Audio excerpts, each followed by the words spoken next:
Live in high definition from KBAK TV in Bakersfield, this is Breaking News. Thanks for joining us this evening. I'm Rochelle Murcia. And I'm Dave Gonzalez. We begin with breaking news tonight. One person is dead and two others are hurt following a stabbing near Foothill High School. Raina Harvey is live near the school with the very latest on this. Raina? Yeah, David, Rochelle, that's right. As you can see, this scene is still blocked off. Law enforcement still has that tape. Now, it's been a very tragic day for the parents and students here who I spoke to who had to see everything that was laid out here. I want you to zoom in. This actually has two crime scenes. We know that this happened about 2:30 p.m. Police got a call reporting multiple stabbing victims. Upon arrival, they located a group of about 300 people. Once they got that group to disperse, they located one person who was stabbed. Immediately, they started performing life-saving measures on this individual. Unfortunately, they were not able to save that young man's life. Now, this all happened at Foothill and Highway 184. That second location, that was at Park Drive and Pioneer Drive. Shortly after this, they were flagged down for an additional victim who was also stabbed. That victim was a male. They transported that person to the hospital. They still are unknown what that person's status is in terms of that person's injury. Now, there was one more victim of that stabbing. They were privately transported to a local hospital. Currently, they have one person of interest that is detained. Now, they don't know if this is gang-related or not. Highway 184 near Pioneer and Foothill are going to be closed into the night. Now, like I mentioned, when law enforcement originally arrived to this location, 300 people were gathered here in this area. Now, that was near the time that school typically gets out for students in this area. So law enforcement is asking anyone, if you were here during the time that this stabbing happened, to please come forward. If you have any video that you were able to capture from the scene, please turn that over to law enforcement so they're able to identify who may have done this. But for now, reporting here in Foothill near the high school, those two schools, Foothill as well as Voorhees, were under lockout as well. We know that Voorhees lockout has been lifted, but Foothill, we still aren't sure about that. Now reporting near Foothill High School, Raina Harvey, Eyewitness News. For only the third time in American history, the president is facing trial and possible removal from office. President Trump's impeachment trial gets underway tonight as you take a live look at the Capitol. First phase of the president's impeachment trial is taking place in the Senate right now. Both sides are arguing over the rules of impeachment process. House managers and the White House legal team have begun making their cases with debate over a resolution to set impeachment trial rules. Are we here before this great body because since the president was sworn into office, there was a desire to see him removed? On Article 2, we heard the president, he can do whatever he wants. You want to say that's okay? Then you got to say that every future president can come into office and they can do the same thing. The resolution will now allow each side up to 3 days to present 24 hours of opening arguments. The fighting between both sides of the aisle started before the impeachment proceedings even began today, though. Sinclair correspondent Scott Thuman has the very latest from the Senate. The Senate will convene as a court of impeachment. History as Supreme Court Chief Justice John Roberts opened President Trump's trial. Raise his right hand and be sworn. But Tuesday's arguing began well before then over the rules that govern it and the schedule that both sides would have 24 hours spread over 2 days each for opening statements. He could force presentations to take place at 2 or 3 in the morning so the American people won't see them. I believe the most important decision in this case is the one you will make today. Will there be a fair trial? Senator McConnell quickly amended the calendar to give each side 3 days. The other immediate floor fight over Democrats' demands for more documents belonging to White House staff regarding a delay in aid to Ukraine and requests for witnesses to be allowed. To be debating whether you should allow witnesses is to be debating whether you should have a cover-up by definition. Republicans, including Mitt Romney, considered a possible swing vote on those motions pushed back. I think the Democrats make a mistake when they cry outrage time and time again. If everything is an outrage, then nothing is an outrage. President Trump not in D.C. as proceedings began, instead overseas for an economic forum in Switzerland, repeating his go-to defense. Just a hoax. It's the witch hunt that's been going on for years, and frankly, it's disgraceful. Democrats also fighting in these very early stages over the fact that senators have a right to file a motion for dismissal at any time. There's no guarantee that would happen, but Democrats upset that that's even an option. On Capitol Hill, I'm Scott Thuman. And we will be dipping back into the Senate chamber hearing as it goes on. The Senate is on a break right now. They should be back momentarily. They were supposed to be back at 8 o'clock Eastern time, which is 4 minutes ago. So they should be convening here very shortly. And we will certainly be dipping in and out of the Senate hearing throughout this newscast to keep you informed. Otherwise, check out bakersfieldnow.com. The Leslie Chance trial is now nearing an end. Prosecution and the defense making their final case to the jurors. Emily Irwin is live at the courthouse right now with more on today's closing arguments. Emily? Yeah, Leslie Chance has been in jail for 3 years since her arrest for this murder. And after years of delay, she may finally learn her fate in the next couple of days. Closing arguments started with the prosecution this morning. Here's Deputy District Attorney Art Norris.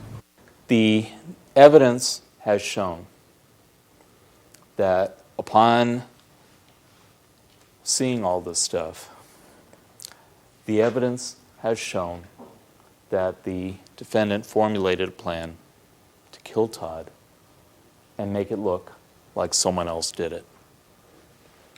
It's a plan to commit a murder and get away with it. So the people arguing that Leslie Chance not only killed her husband, but she planned it and she did it for money. Now, the defense only got a little bit of time to start their closing arguments today, but defense attorney Tony Liggett started by picking out assumptions that he said were made by the prosecution and detectives in this case. I didn't know there was a proper way one is supposed to act when just learning that their spouse has been killed. Obviously, from what we heard, there must be.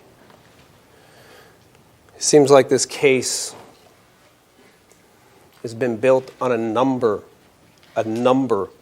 of assumptions.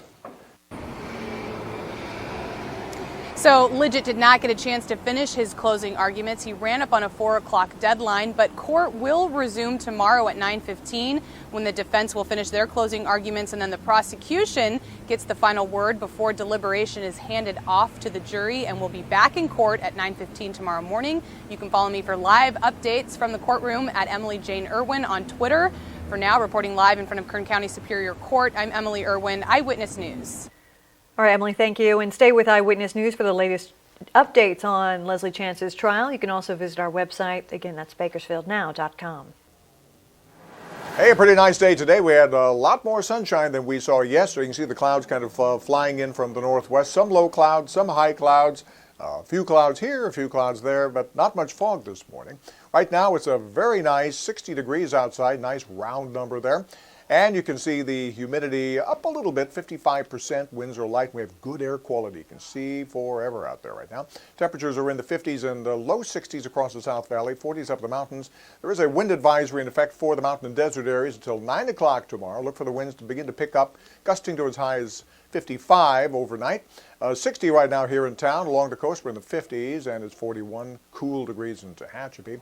Higher humidity up in Tehachapi, and we will see a little bit of fog, I think, probably to the north and west of us tonight, but not a lot. And the winds right now, not all that bad. Northwest is 16 in the Tehachapi area. Tonight, temperatures drop to about 45. We'll be in the 50s for the next several hours here in the valley. Some patchy fog late. In the mountains, a bit breezy. We'll be looking at temperatures dropping into the 30s, and up in the Kern River Valley, 40s with partly cloudy skies. Not bad. In fact, it's going to be just as nice tomorrow, if not nicer. We'll tell you about it coming up in just a few minutes. David Rochelle, back to you. All right, thank you, Miles. People in McFarland are protesting the proposed expansion of an ICE detention facility in town. Emma Goss today spoke to a community organizer about that rally in opposition to that expansion. She's here now with more. Emma? Dave, Rochelle, tonight the City of McFarland Planning Commission is considering welcoming an additional private detention center to Kern County, which would bring jobs and revenue to McFarland. But protesters here fear their community will become a hotspot for ICE arrests. Tuesday, it's the people's turn to tell McFarland city officials what they think of having an ICE processing center open in town. The community has a voice. right? These public hearings, they have to happen to get input from the community. And if you have the community really being in opposition to this, knowing that there's going to be fear of ICE presence in McFarland, hopefully, we can change their minds. The GEO Group, which owns Mesa Verde and several other ICE processing centers, has new contracts with ICE, one for Kern County, potentially bringing 1,800 more beds for detainees, offering millions in economic revenue and hundreds of jobs. But community activists want none of it. Knowing that McFarland is going through an economic crisis, they're really taking advantage of this and promising jobs, promising more money invested in the community, but really a lot of these jobs, a lot of these people working these jobs are not part of the community. They're coming from the outside. Even though a new state law banned private prisons from opening up new facilities in California, the GEO Group started these negotiations with ICE before the law went into effect. So that was a way for GEO to try to circumvent this law. But we're looking at it from all aspects. We're looking to see how we can push back against this. Knowing that our community in McFarland does not want this in their city, and knowing that we do value people over profit. Tonight, when the meeting starts at 6 p.m., there could be as many as 200 people in attendance, many to offer public comment, and no action will be taken by the Planning Commission just yet. Reporting in studio, Emma Goss, Eyewitness News. All right, Emma, thanks for that. Controversy tonight with the Bakersfield Condors over something that happened in last night's game. Yeah, a player has been suspended for something he said on the ice. Greg Kerr joins us now with the latest on this. Greg? All right, thank you very much. The American Hockey League announcing today Bakersfield Condors defenseman Brandon Manning will serve a 5-game suspension for using a racial slur during a game yesterday in Ontario. Manning, acquired in a trade with Chicago last year, has played parts of 2 seasons with Condors. This is his 7th year in the pros. Earlier today, Condors general manager Keith Gretzky had this to say in response to yesterday's incident, quote, "We are aware of an unacceptable comment directed toward an Ontario Reign player by Bakersfield Condors defenseman Brandon Manning during last night's game. This is a very serious matter. We are disappointed by Brandon's comment, and we fully support the American Hockey League's decision. The Oilers and Condors organizations wholeheartedly believe in a respectful workplace and will work to better educate our players on appropriate conduct on and off the ice," end quote. Manning himself made this statement, quote, "Last night I made comments to an opposing player that were stupid and offensive. After the game, I spoke with the opposing player in person, which I am very grateful for. He allowed me to apologize, and I took full responsibility for what I said. To say I've learned from this situation is an understatement, and I promise to be better," end quote. The Condors, by the way, return to action tomorrow night when they host San Jose. Dave, Rochelle? All right, thanks for that, Greg. Other news tonight, Los Angeles County is beginning its annual 3-day point-in-time count of the homeless population. Thousands of volunteers are taking to the streets to get a snapshot of the county's sheltered and unsheltered homeless population. The results get released in May or June. They'll be used by the government officials to determine funding priorities for housing and services. Kern County's homeless count starts Friday.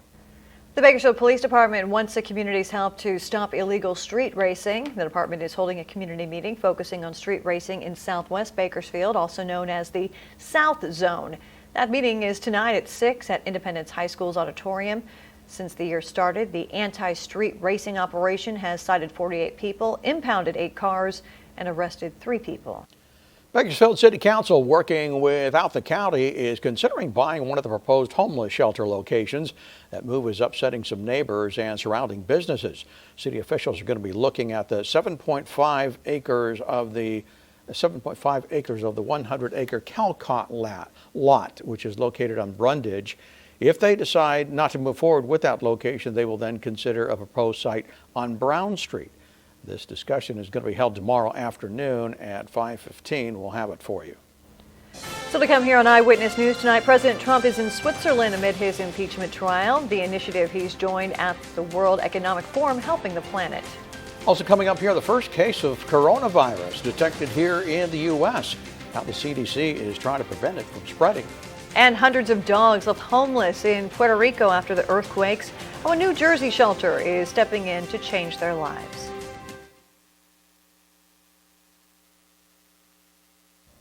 Take a live look at the Senate chambers right now, and then the discussion is going on over whether to call Mick Mulvaney as a witness to testify at these impeachment hearings. And what has been going on is we've been hearing these subpoena offers on the part of the Democrats all day, and they offer up an amendment to subpoena someone. It is discussed for a little while, and then they take a vote, and all of these have been shot down. And we don't expect this one to be any different. We'll continue to keep an eye on what's going on there throughout the newscast here. In the meantime, more news.